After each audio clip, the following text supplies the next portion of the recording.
안녕하세요. 오늘은 소프트웨어 관리 분야의 거의 전설적인 명저죠. 제랄드 와인버그의 퀄리티 소프트웨어 매니지먼트, QSM 시리즈의 한 조각을 아주 깊게 파고들어 볼까 합니다. 워낙 방대한 책이라 사실 어디부터 봐야 할지 좀 막막할 수 있는데 오늘 저희는 그중에서도 가장 흥미로운 비유가 담긴 챕터에 집중하려고 합니다. 바로 이북 기준 2권 2부의 11장, 더 웨이파인더입니다. 네, 더 웨이파인더, 우리말로는 길을 찾는 사람 정도가 되겠네요. 이 장의 핵심 비유가 아주 매력적이거든요. 뭐랄까, 복잡한 소프트웨어 프로젝트라는 망망대해를 어떻게 항해할 것인가. 여기에 대해서 와인버그는 놀랍게도 고대 폴리네시아 항해사들의 지혜를 가져옵니다. 그 지도나 나침반도 없이 태평양을 건넜다는 그분들이요? 맞습니다. 결국엔 숫자나 보고서만 보지 말고 그 이면에 숨어 있는 미묘한 신호들을 읽어내는 눈, 그게 진짜 중요하다는 이야기예요. 와, 정말 흥미로운데요. 그런데 그 길 찾는 사람의 지혜가 왜 필요한지를 알려면 먼저 우리가 항해해야 할 바다가 얼마나 거친지부터 알아야 할 것 같아요. 프로젝트가 왜 길을 잃게 되는지 말이죠. 그렇죠. 폭풍우가 왜 치는지부터 알아야 하니까요. 마침 바로 앞 구장에서 그 위기의 신호들을 다루고 있더라고요. 메타 측정. 자, 그럼 먼저 이 폭풍우가 몰아치는 바다의 모습부터 한번 살펴보죠. 프로젝트가 통제 불능 상태에 빠지기 시작할 때 가장 먼저 어떤 문제가 생기나요? 뭐랄까, 배가 가라앉기 전에 삐걱거리는 소리가 들리는 것처럼 분명 어떤 전조 증상이 있을 텐데요. 와인버그는 여기서 아주 핵심적인 개념을 하나 제시하는데요. 바로 메타 측정입니다. 메타 측정? 측정을 측정한다? 이런 뜻인가요? 네, 맞아요. 말이 좀 어렵죠. 쉽게 말해서 위기가 오면 가장 먼저 우리의 계기판이 고장난다는 겁니다. 속도계, 연료계, 나침반이 전부 엉터리 값을 보여주기 시작하는 거죠. 아, 상황을 파악하는 능력 자체가 망가져버리는 게 위기의 첫 번째 신호라는 겁니다. 내가 어디로 가고 있는지 지금 속도가 얼마인지조차 알 수 없게 되는 상황이군요. 숫자는 있는데 믿을 수가 없는 상태. 바로 그거죠. 데이터 기반 의사결정이라는 말 자체가 무의미해지는 거죠. 구체적으로 어떤 식으로 나타나나요? 가장 흔한 게 부정확한 회계예요. 책에 나오는 한 관리자는 고객 문의 전화를 처리하는데 프로그래머 한 명이 하루 1시간 정도, 그 정도 쓸 거라고 생각했어요. 네, 뭐 그럴 수 있죠. 그런데 막상 데이터를 까보니까 무려 23명의 프로그래머가 그 일에 매달리고 있었고요. 23명이요? 네. 그리고 들어가는 시간을 전부 합치니까 정규직 4명이 온전히 일하는 것과 맞먹는 시간이었습니다. 와, 1시간짜리 일이라고 생각했는데 실제로는 32시간짜리 블랙홀이었던 거네요? 그렇죠. 이건 뭐 오차 수준이 아니라 그냥 다른 현실을 살고 있었던 거죠. 숫자를 속이는 것에서 시작해서 이제는 스스로를 속이는 단계로 넘어가는 것 같아요.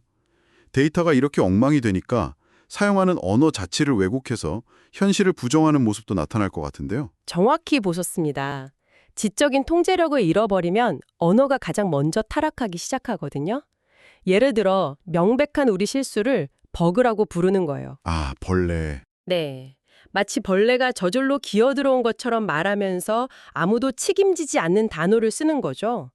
또 실제로는 기존 코드의 결함을 수정하는데 시간의 90%를 쓰면서도 이걸 테스팅이라고 부릅니다. 뭔가 새로운 걸 만들어내는 듯한 뉘앙스를 풍기는 거죠. 듣고 보니 그렇네요. 디버깅이라고 하면 문제가 있다는 걸 인정하는 꼴이 되니까요.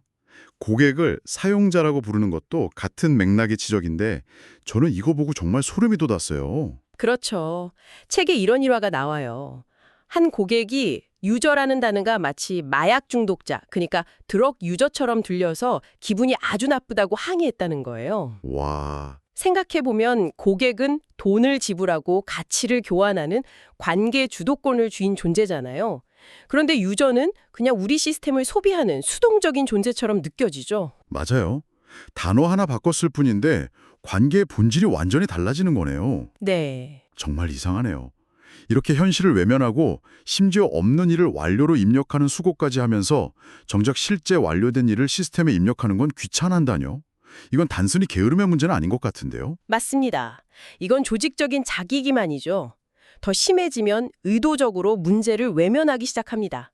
한 테스터는 테스트 중에 에러 메시지가 화면에 떠도 이건 내 담당 모듈이 아닌데? 이러면서 그냥 화면을 지우고 넘어가 버려요. 기록도 안 하고요? 네, 기록조차 안 남기는 거죠.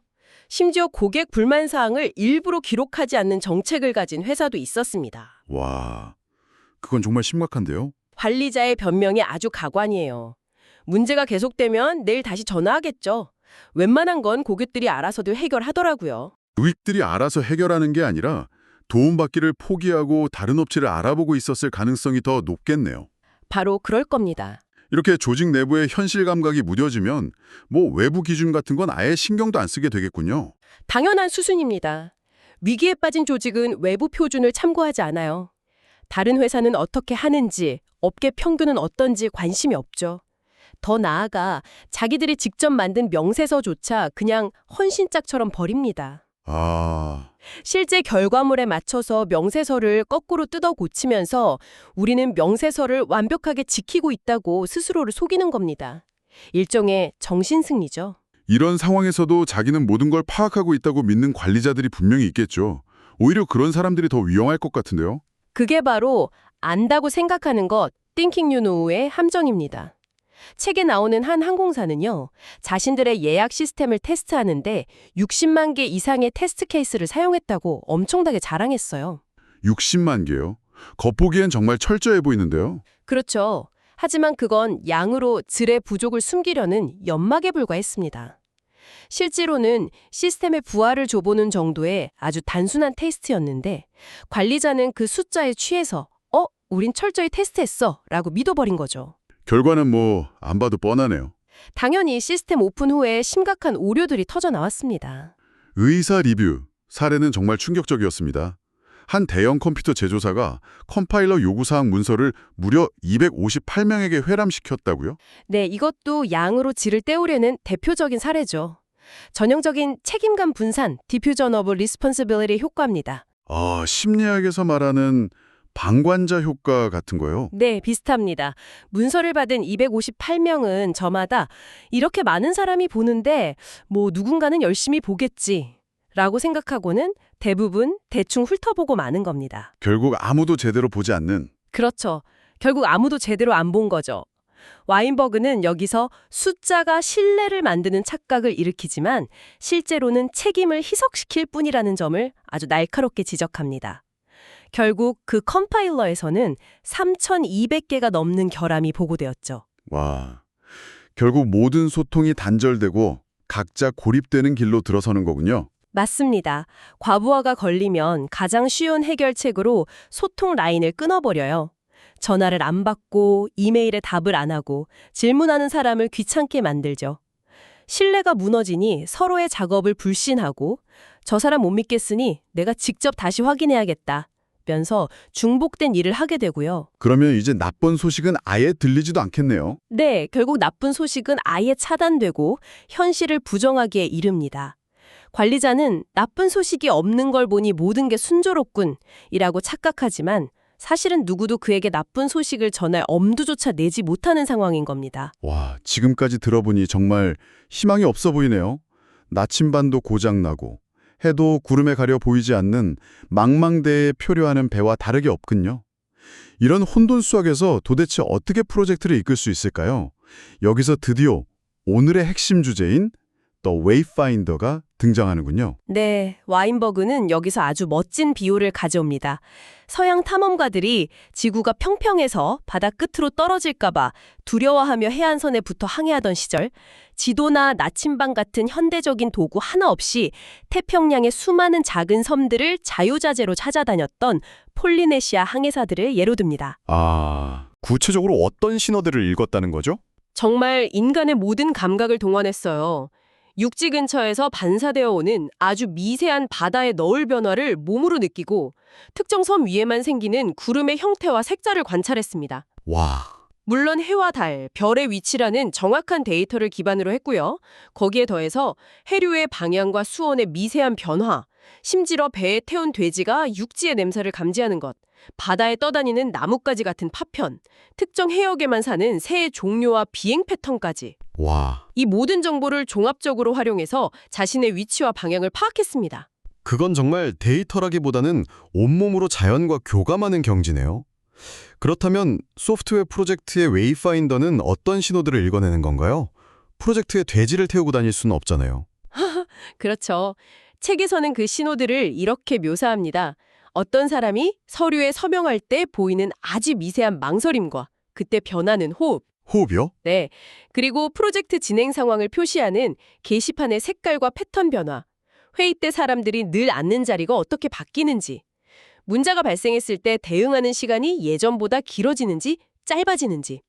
팀원들에게서 긴장할 때 나는 땀 냄새나 밤샘 작업으로 타버린 커피 냄새. 냄새까지요. 네, 마감일이 공식적으로는 그대로인데 실제로는 슬금슬금 미뤄지는 현상. 그리고 동료의 목소리 톤이 평소보다 높은지 말이 빨라졌는지 같은 것들입니다. 솔직히 말해서 좀 비현실적으로 들리기도 합니다. 땀 냄새나 커피 탄 냄새로 프로젝트의 위험을 감지하라는데 과연 현대의 복잡한 소프트웨어 프로젝트에 적용 가능한 조언일까요? 자칫하면 관리자의 그냥 주관적인 편견이 개입될 여지도 커 보이는데요. 굉장히 중요한 질문입니다. 와인버그는 데이터를 무시하라고 말하지 않아요. 오히려 데이터가 말해주지 않는 것을 보라고 말하죠. 여기서 핵심은 균형입니다. 폴리네시아 항해사들도 별의 움직임이라는 아주 정확한 데이터를 기본 축으로 삼았거든요. 아, 그렇죠. 하지만 예측 불가능한 날씨나 해류의 변화 같은 변수들은 너울이나 구름 같은 미묘한 신호로 감지했죠. 두 가지가 함께 가야 하는 겁니다. 공식 보고서가 쾌청이라고 말하는데 팀원들의 표정이 먹구름이라면 웨이파인더는 왜 이 두 신호 사이에 불일치가 발생하지? 라고 질문을 던져야 한다는 거죠. 그 질문에서부터 진짜 현실을 파악할 수 있는 겁니다. 이제야 연결이 되네요. 그럼 일부에서 이야기했던 그 모든 문제들, 엉터리 보고서, 이상하게 변하는 언어, 소통 단절 같은 것들이 사실은 별개의 문제가 아니라 웨이파인더가 감지해야 할 자연의 신호 같은 거였군요. 바로 그겁니다. 공식 보고서라는 고장난 나침반을 버리고 이런 진짜 신호들을 읽어야 한다는 말씀이시죠? 네, 그게 이 책의 핵심 통찰이죠. 위기는 관리 시스템의 고장이 아니라 프로젝트라는 살아있는 생태계가 우리에게 보내는 신호라는 겁니다. 웨이파인더는 그 신호를 읽는 사람이고요. 공식적인 항해 일지에는 순항 중이라고 써 있지만 선원들의 얼굴에 낀 먹구름을 보고 다가올 폭풍을 대비하는 노련한 선장과 같은 존재인 셈입니다. 오늘은 제럴드 와인버그의 책을 통해 프로젝트 위기의 징후들과 이를 헤쳐나가는 더 웨이파인더의 지혜에 대해 깊이 있게 탐구해봤습니다.